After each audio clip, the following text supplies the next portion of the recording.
الفيديو اللي فاتت شفنا l'anatomie de la thyroïde, la physiologie, les rôles des hormones thyroïdiennes et leurs effets.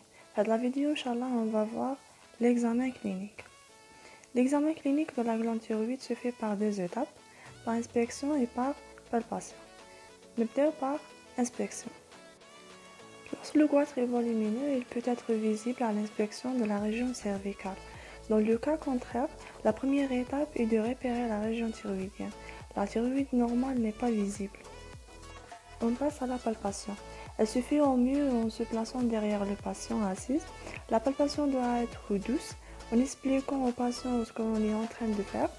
On place les trois doigts du main sur la ligne médiane du cou, juste au-dessus de la mâchoire. On descend lentement jusqu'à sentir le bord supérieur du cartilage thyroïde. C'est la première structure solide rencontrée.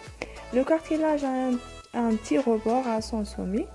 On descend le long du cartilage thyroïde jusqu'à ce que l'on rencontre un sillon qui le sépare du cartilage cricoïde. C'est le premier anneau trachéal. Ce sillon comprend une indentification sur la ligne médiane. La membrane cricothyroïdienne, c'est le site utilisé en cas de trachéotomie d'urgence lors d'une obstruction des voies aériennes. C'est entre parenthèses. On descend en plaçant les trois doigts de chaque main de part et d'autre de la ligne médiane. La thyroïde s'étend sur 2 à 3 cm de haut. Elle a une consistance molle. En cas de doute, on peut demander au patient d'avaler sa salive ou lui faire avaler un peu d'eau.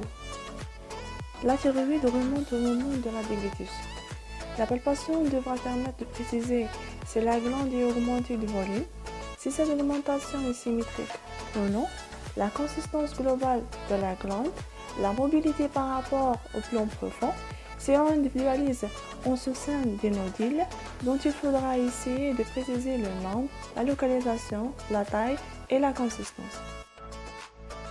L'examen se terminera par l'exploration des aires ganglionnaires cervicales, notamment les chaînes cervicales antérieures et postérieures. Alors, selon la classification internationale de l'OMS, on a 4 stades de goitre. Stade 1, palpable non visible. Stade 2, visible uniquement en extension du cou. Stade 3, visible en position normale de la tête. Stade 4, avec stase locale et signe de compression. J'aime et abonner à la vidéo et je vous remercie.